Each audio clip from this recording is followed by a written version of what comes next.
Bonjour à tous, donc je suis Maxence Dissler. Je vais vous présenter une technologie qui s'appelle ICI 360. Est-ce que je peux mettre sur pause? Voilà. Donc c'est un mobilier urbain qui vise les lieux publics, qui est un panneau qui tourne à 360 degrés, qui est équipé d'une caméra en fait à l'arrière et qui permet de faire de la réalité augmentée, mais sur un panneau qui est de grande taille. Donc là, par exemple, on voit sur cette vidéo qui est une simulation en haut de la Tour Eiffel que le panneau tourne. Et en fait, dès qu'on est devant le panneau, donc ça va démarrer dans une seconde. Voilà, on voit en fait, grâce à la caméra qui est derrière, ce qui se passe derrière l'écran, et on peut rajouter grâce à l'écran tout plein d'informations sur des petites vignettes qui viennent s'ajouter par au-dessus. Et par exemple ici, on vient cliquer sur la vignette du musée du Louvre, et là on a tout un tas d'informations qui apparaissent et qui deviennent intéressantes. En fait, le but de ce panneau, c'est de montrer aux gens ce qu'on ne voit pas quand on regarde un panorama ou quelque chose. C'est toutes les informations cachées, l'histoire, alors que ça soit culturel, mais aussi artistique. Par exemple, pour la ville de Nice, on a implanté un panneau dans un parc public pour enfants.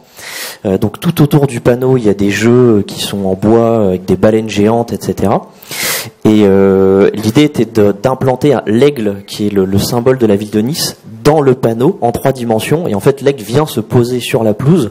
Donc quand on est devant le panneau, on voit un aigle qui vient se poser devant la pelouse et qui joue avec les gens. Donc c'est évidemment c'est de la 3 dimensions, mais ça crée quelque chose d'artistique et d'intéressant sur lequel la ville, en fait, quand on vient cliquer sur l'aigle, ça affiche des informations où on peut du coup lier le ludique et l'agréable.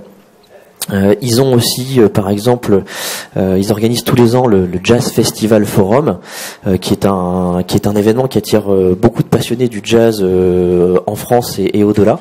Et ils avaient dans l'idée, ils voudraient par exemple mettre des jazzman qui se déplacent dans le parc d'enfants pour communiquer sur ce Jazz Festival Forum. Et donc ça devient quelque chose d'à la fois artistique, mais qui communique sur un vrai événement qui a lieu dans la ville, qui a lieu pour en faire la promotion.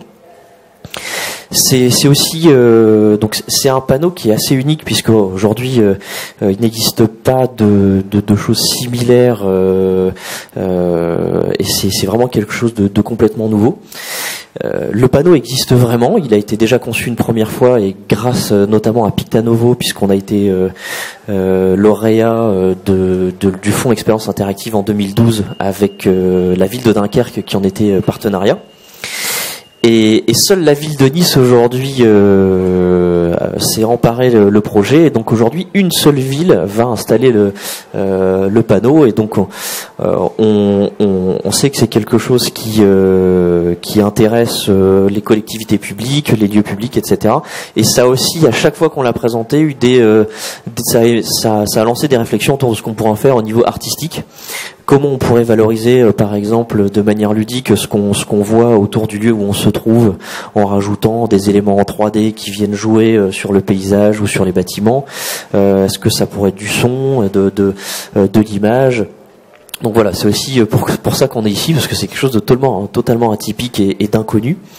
Qui est très facile à mettre en place et en œuvre. C'est quelque chose qui existe déjà, qui a déjà été conçu et produit, et qui est tout de suite impressionnant en fait. C'est le panneau, dès qu'il est dans un lieu public ou dans un lieu, ça attire l'œil puisque c'est nouveau, ça tourne, et puis quand on le tourne, on voit soit des éléments qui bougent, soit effectivement des choses créatives en 3D. Donc ça interpelle, et effectivement c'est aussi pour ça qu'on est ici, c'est pour voir un petit peu vos réactions, ce que vous pourriez en faire, que ça donne aussi des idées et que vous puissiez l'intégrer potentiellement dans des futures créations. Peut-être rajouter 2 choses, c'est d'une part que c'est géré comme un blog, c'est ce que tu me disais sur la partie gestion des contenus qui est quand même apparemment assez simple, et d'autre part que ça existe aussi en intérieur, c'est-à-dire que là c'est la version extérieure, c'est de la réalité augmentée, mais donc vous avez aussi développé la même technologie pour l'utiliser à l'intérieur d'une pièce. C'est ça, on a fait en sorte que le contenu soit extrêmement facile à produire. Donc on a un moteur qui permet de placer des pins dans le panorama en 3D, et chaque pin est associé à un lien Internet. Et donc on peut, c'est très facile donc de créer du contenu parce qu'il suffit d'un blog ou d'un wiki ou de n'importe quel outil de création de contenu en ligne pour créer du contenu.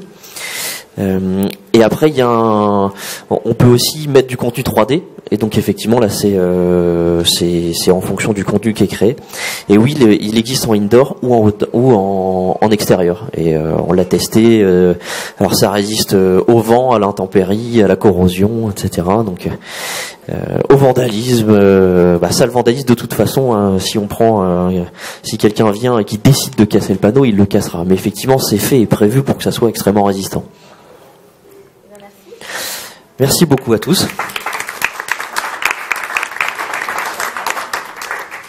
Voilà, et donc de la réalité augmentée à portée de main.